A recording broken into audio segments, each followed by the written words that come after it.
Alright, welcome everybody to the Legend of Korra review series. I'm your co-host, Terminator Juice. And I'm the other co-host, Milo the Man. No, I'm just kidding. Mega Gamer Man, Games Rosa, whatever you like to call. Yeah. So, Alright, let's get into this. This is a review for Chapter 2, Korra Alone, and this is from Book 4, yep. obviously, Changes, Legend of Korra. As always, there'll be plenty of spoilers in here, so if you haven't watched the episode yet, go to nick.com, watch it for free, or go to your usual download sites, wherever you go to watch Korra. Go do that first if you haven't seen the episode. So basically, the title says it all. This whole episode was Mhm. Korra. Basically, it showed her start out in the present day after that fight scene we saw in the last episode, and she was in the bathroom healing herself. So we saw for the first time Korra has the ability to heal with water, which I don't think they've ever shown before. And then Yeah. there's a dude, he really needed to go to the bathroom, so it was kind of a little funny moment in the beginning. But then we start to see Korra's it's like a stalker ghost. It's herself in the Yeah. avatar state that's kind of like tormenting her, and she's really creepy actually. Just kind of Y- moves like a ghost and stuff. And Yeah. You want to know what that reminds me of? Because actually there was like some episodes this morning of the last Airbender.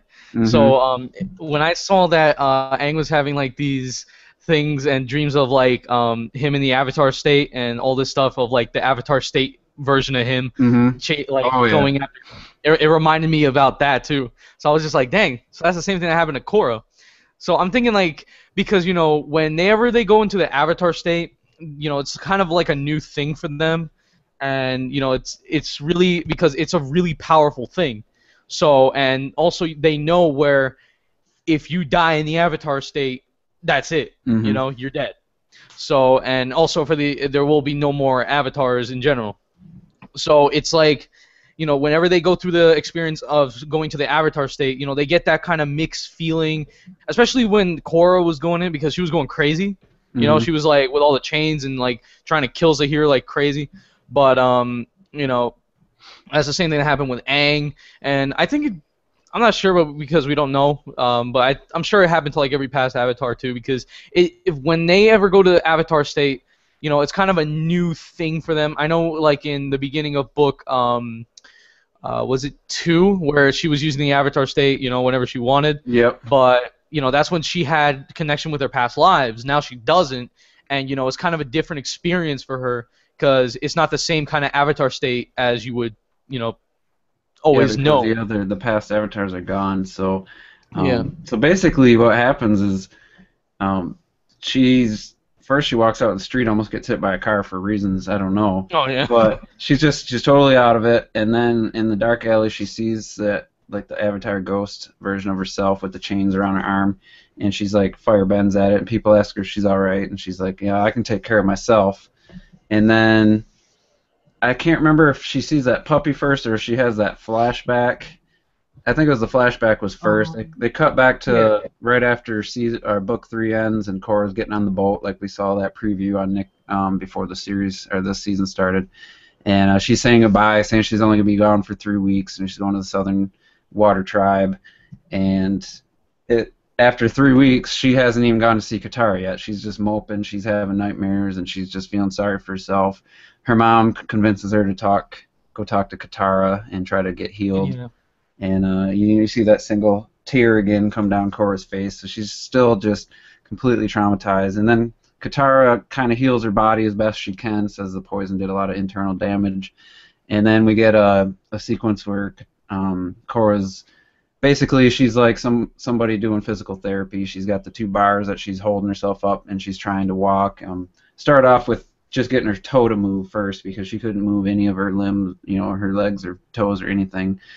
And then she's, of Yeah. course, Cora's always been stubborn and pighead or big, whatever the word is. She just doesn't want to, she's not as good as listening to people. Yeah. She's getting frustrated, and then I think it goes 6 months later. She's still doing like the bars and still trying to walk, and then Katara finally finds a way to get her to visualize it, and she does, and then from that point, she's walking around fine, and Tenzin comes and visits her and stuff, and she's so happy to see him and prove that she's back to normal, and she does a little sparring match with some firebenders, and then she's doing good, and then as soon as she breaks through the fire, she sees Zahir, and she just completely loses it, and it just really shows that she's not ready. Yeah, she's like having that kind of trauma of Mhm. what happened, and like she basically is just so like she keeps having dreams and everything about it because it was such a scary moment. She could have Mhm. died. So it's like I understand where she's coming from. That's why she's even more stubborn and all that because she honestly all she wants is to just get this out of her head and get rid Mhm. of it. Clear her mind away from what happened. But it's really hard because when it's just like let's say if one day you're walking on the road, okay. God forbid, I don't want any of you to go this way, but God forbid you're on the walking across the street, and then all of a sudden a truck comes, right, and then you dodge it, right, but you're still traumatized for the fact that you could have died at that Mhm. moment if you didn't do anything. So it's just it's really just that's how what she's really going through. It's I understand why she's like this, and she really just needs to let all of that go. So I understand why she basically like that. Yeah, and it's as like people have been saying a lot lately is the whole like video games are kiddie or Nintendo games are kiddie because it's got a Yeah. Hmm. certain art style, but this is one of the more mature like things you could ever tackle in a TV series at all. Is like someone struggling with dealing with trauma, emotional trauma and physical trauma. The whole part of her doing the physical therapy, like you don't see that it hardly in any TV shows, let alone an animated series. It's a very tough subject. My grandma had a stroke and she had to do all that to even be able to stand, and it hit home for me, and it's just a very mature theme that they got going on in this episode. It's really amazing that they can take an animated series and make it so mature. So, but moving on, Korra decides that she's gonna, after 2.5 years, she's gonna go to Republic City and get it into the action. She thinks that's gonna be a good way for her to get over this. So it's been two and a Yeah. half years, and she's still struggling with seeing that the ghost avatar, the avatar state, version of herself. And she gets on a sailboat by herself, and she gets out in front of Republic City, and on top of I don't know, like a cliff or something, she sees that ghost version of herself, and she turns around, and it becomes kind of like a montage of her traveling the world.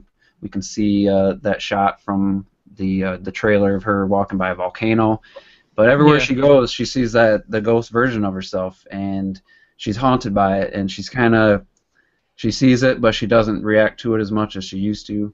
She ends up, it looks like, in the desert at one point. She thought she sees Rava, and it was a mirage, and she ends up basically in a Earth. It looks like all Earth Kingdom, from what I could tell.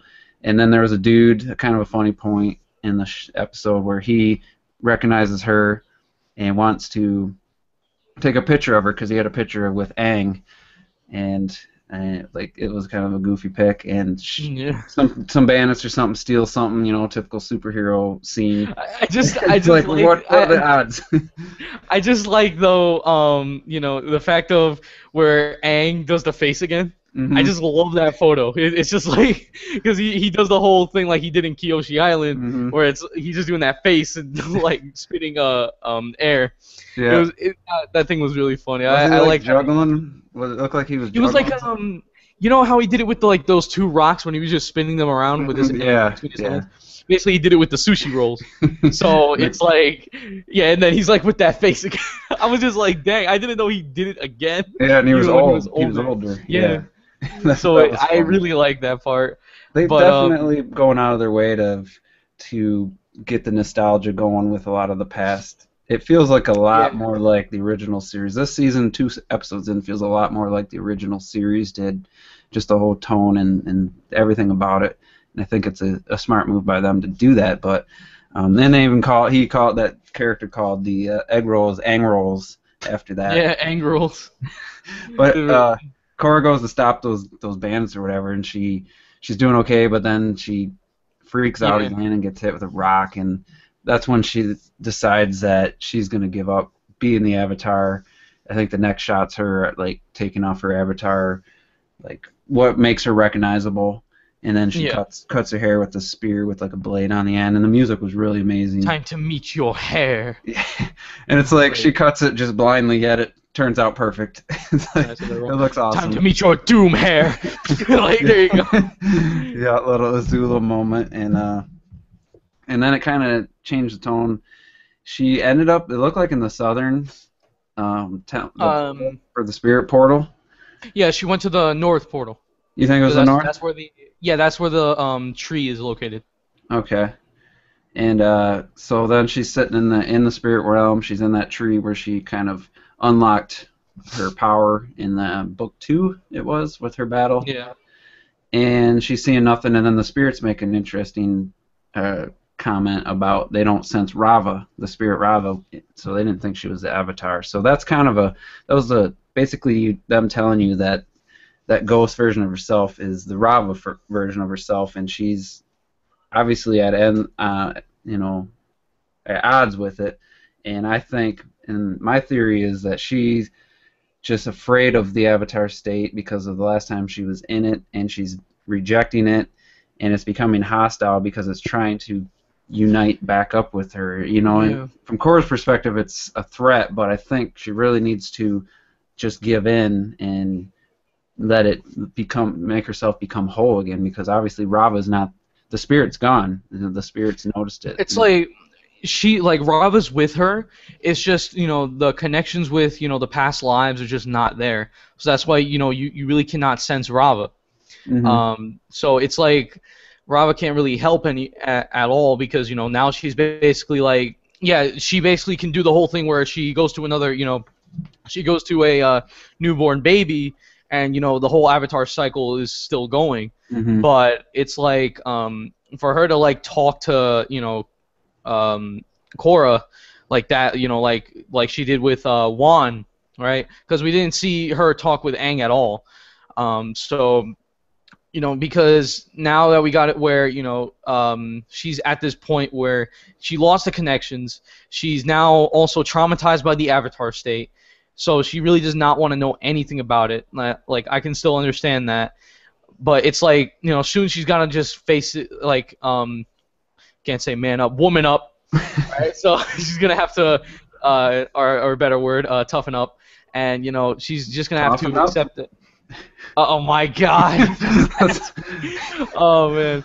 So basically, once she cuts her hair and she's traveling, she Yeah. ends up in Earth Kingdom Town, and she sees her ghost self again, and it leads her to like an arena, like an underground fighting arena, and basically that takes you right up into where we saw her on the end of last episode, and she has to get in, and she's seeing, like we didn't know from the previous episode, she thinks she's fighting her ghost self, like instead of the woman that she's actually fighting, Yeah. and she gets beat, and that kind of leads us to finally it's back into the present pretty much, and then when she's outside she sees a little puppy dog, and she goes up to it, and then the ghost version of Korra comes back, and the dog scares it away, so she follows it into this jungle, which is another kind of Yeah, she falls into the throwback. swamp. Yeah, it's a short throwback to book 2 of the Last Airbender, Yep. when Aang and them got pulled into that swamp. And interesting enough, Aang was seeing visions of Toph before he met her in that swamp. So when she goes into the swamp, she realizes that the puppy dog is actually one of the spirits that was Mhm. that tried to help her in that tree. And she's just like, she rejected him then, but now she's willing to help, and she goes after it, and she gets attacked by her ghost self, and it was an actually really cool moment, or a cool battle. She was using all 4 elements, and that chain comes unraveled, and she kind of like a whip. Yeah. It's just like this really cool moment, and she hooks Korra's leg while Korra's jumping over a tree. And the weird thing is that white substance. What do you Oh yeah, think? that was the metallic poison. You think that's what that was? I thought it was white because of the Avatar state and because Rava. I think No, that ghost spirits it had a grayish color to it. did It's it. like yeah, it had a grayish color to it because that was and like it was the poison because that's what basically was, just damaging her, and that's what, Yeah, that's true. Zahir and, what the Red Lotus put in her. So, All right, that makes sense. I also like my theory too. On top of it, that I think the ghost spirit is Rava trying to find a way to connect back with I her. would see that, yeah. But yeah, that I could makes definitely sense see too. That was representative of the poison, and she gets sucked down into it, and just it's like she's getting into like a puddle, but it was really just on the that. dirt, and it was all on her mind. And then she wakes up on like a straw bed or whatever, and you hear like a fire going, and she looks up, and there's an old lady talking. Another throwback to the. It reminded me of that creepy lady on book 3 Yeah, of The right? Last Airbender. She had the same voice. I think it Exact was same voice.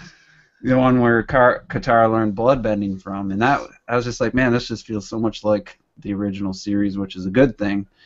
And then what does she? She says some. Oh, the old woman says that she should trust Korra should trust her avatar senses or whatever, if that's what brought her here. And she's like, how do you know I'm the avatar? And then she sees her, and it's like that shot we saw at the end of the trailer. She's like, and I'm gonna play a little clip from last week's episode. I hope this comes through all right. So let me just see. The one thing, there's not a question here, but I'm gonna ask this because I think next episode we're gonna see Toph. I think because Korra's in the Earth Kingdom. Mm-hmm. She's so that was my thoughts last week, and I said that we're gonna see Toph this episode, if that came through loud enough. Yeah. So I was right, and for Tessa, if you're watching this, when we were doing our thoughts and predictions before the season started, she said we didn't know what we were talking about. She made a comment like that, and I'm like, we called it, because then you said it was going to end a little bit later. You said the episode was going to end as soon as we saw Toph. And yeah. It was maybe 5 seconds later. She says, good to see you again, Twinkle Toes. And it was, again, another throwback to the original series. It was awesome. Toph's looking pretty old, though. I was hoping she'd look a little younger than, like, Zuko and Katara, but she's still I was like, old. but the thing is, though, with me, it's just like, okay, so, all right, yeah, you were a little girl. We saw you as an adult. You were nice, tall, and you good. And then all of a sudden, now you're just a grouchy old lady. Like, what the frick happened? Like, but so, I heard somebody compare her to Yoda. Have that kind of role, because it's in a swamp, and she's kind of decrepit and old, and wearing green. So I don't know if they did that on purpose, but so yeah, that was that's where it left off. Korra is now with Toph.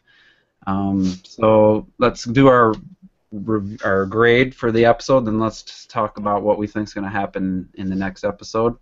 You go ahead and go first. What's your grade? Our letter grading system that we did last week. Yeah.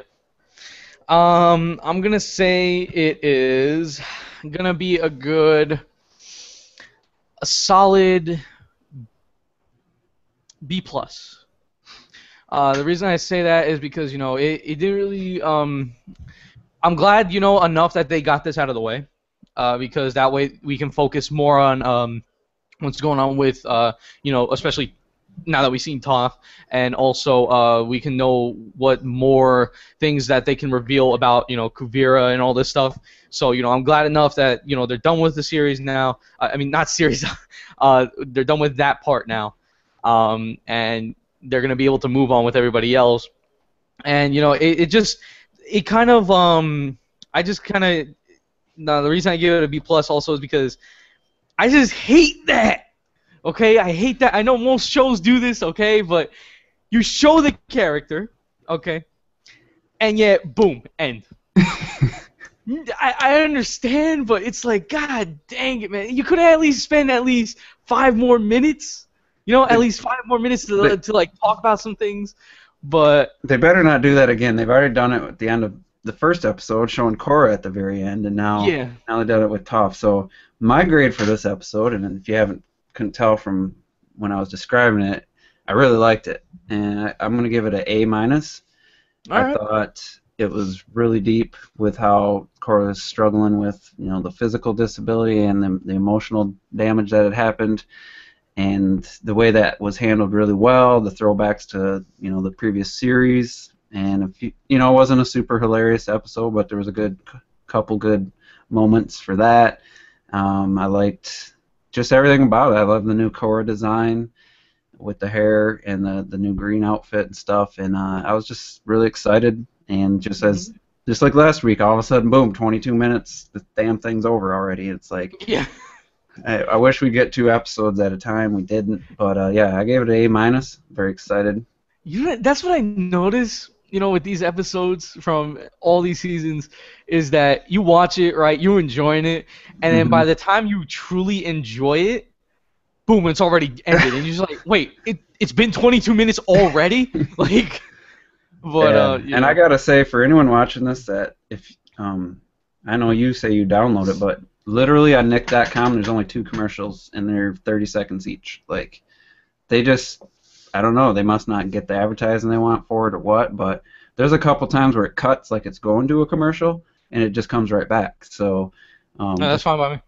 yeah, and it's like there's no commercials to really add to the time, and for these reviews, I've been watching the episodes twice. I watch them Friday, and then I watch them right before we do this, just to have it fresh in my mind.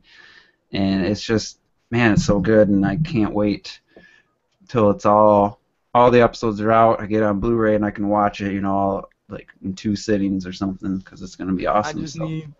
I just need next episode to look at more of. I need more Opal and Kuvira. Okay, I just need more of that. Well, we're gonna, they're gonna have to show a lot of people's like what happened over the course of 3 years. So they're gonna have to, because we have to know what happened, between Opal and her brother. And so there was that moment where she was reading letters from Bolin, and he was speaking all like completely articulate, and and then it's just like these ridiculous drawings of, you could see Varric and Julie and Kuvira. It was hilarious. And Grayson Young, he wanted to know what our thoughts on Korra only writing letters to Asami, and he says Korra Sami for the win. Of course. No, man, I understand, because I even even in the episode, and they did show this off in the preview too, of like Asami wanting to go with Korra, right? It's just like, hi, come on, you need some company. I'm just like, really company. Yeah, really. But it's like I'm starting to go with that, but a little bit, but because it's just like, unless Iroh, I meant like the new Iroh, not the old one, because in the spirit. Well, I'm talking about like the general, the new general. So if he comes in at, like, later on this season, and like all of a sudden you see some kind of connection between them, then sorry, Korrasami dead. But I could see something, but I mean, no offense to anybody who's like that, okay, but I don't think they're gonna do that within like this kind of show. Like some. I don't know, man. I don't. I wouldn't put it past them to do a little lesbian action. Not any action, but you mean have them work together. Because it's like they've both been burned by the same idiot, so I mean, I get you on that. She needs to at least try another man first, like at least somebody that's not a douchebag, and see how that goes before she goes with a woman. So, so what do you think the next episode is going to cover? What do you think it's going to start with? It's going to have Toph.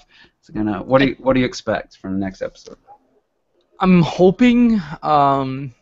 It starts off, of course, where we left off, where we, at least she talks to Toph, and, where you been, blah, blah, blah, blah. And then later on, it would go with, Kuvira more, and, seeing more of the Air Nation, how they're doing. Because if you didn't see, they actually, this week, yesterday, actually, it was it was like a Thursday, they were showing a preview for, they were showing basically Korra Episode 2 live at Comic-Con. Yeah, they had a panel, and this was their last one. It makes me sad, because, I'm right here, but I couldn't go. But, they showed how everything's basically they showed some kind of hints of what's going to be happening. So it was really kind of giving out clues. But I'm hoping, it would focus more on the Air Nation and how they're doing because, 3 years passed, and I really want to see what more, they've been actually like accomplishing in the world, or have they? And yes, if you guys were wondering, because probably you guys already know, but that bandit that stole from Opal and Kai? Kai's bison, right? The bandit that stole from them that was on the rope. That's the same guy that Kuvira got. So yeah, I'm seeing something going there where she wants them to fail, so Mm-hmm. that way people can look bad at them. Just like I said this a couple weeks back. So something's gonna happen like that where I think the world is gonna kind of go, especially like the Earth Kingdom, not really the whole entire world, like the Earth Kingdom is really gonna turn their backs against Republic City and the Air Nation, You think because all the that's Air going to Nation. happen in the next episode, or? Not all of it, not all of it. I'm just saying. But in the next episode, hoping to see more Toph and more Kuvira and basically what's going on with the Air Nation. That's basically about it. All right, I think it's going to start with not Zuko, sorry, Mako and Asami, maybe because now that Korra's missing, Tenzin and stuff, I think that's going to show them maybe going out and starting to go maybe look for her, and then it's going to cut to Korra and Toph, and we'll get some dialogue there, and then maybe some what's going on with the Air Nation and Kuvira and all that. I think they're going to squeeze a lot in to the next episode. So that's what I'm expecting. I would like it to, I'd like to see more Toph. I hope they just don't skip that and cover some. The next episode be completely Kuvira and or somebody else. I hope it kind of blends all the storylines together. So Tessa made we already kind of covered this, but how many Dagobah jokes do you think there have been since the episode aired? Because we made the reference to the swamp and Yoda. So somebody's going to put together a picture, and it's going to be Star Wars like, and it's going to be, they're going to make it Korra. That's another thing that they said in the panel. I know we're going on for a little bit, but one last thing, they actually said that kind of thing in the panel, where they made the Kuvira troops in like the way that her army basically is like a Star Wars kind of thing. Because if you see that when they were in the helmets, they look like stormtroopers, and the way Toph was, she was basically like Yoda. So I basically could see that actually becoming like some kind of Star Wars thing, because he did mention that, but he really didn't say it was like a Star Wars thing, of course. But he mentioned that we wanted to make it. It looks like a stormtrooper. It's like a kind of a Star Wars thing.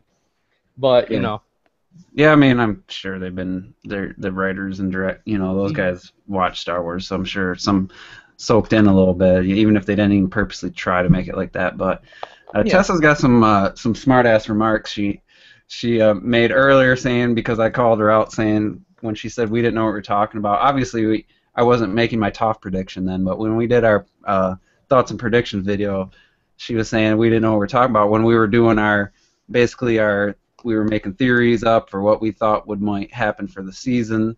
And I just wanted to point out that now that we're actually seeing episodes, we've been pretty good at calling things ahead of time.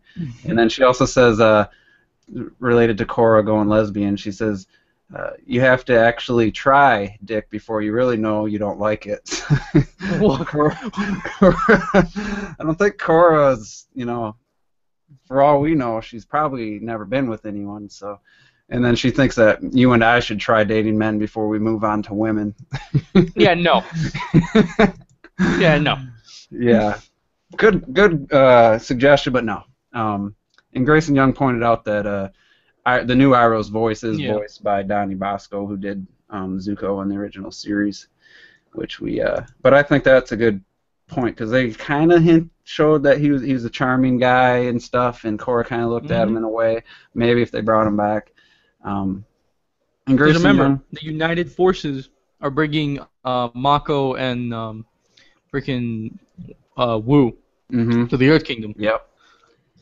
So don't forget that. They could have some kind of Asami and Iroh could see each other.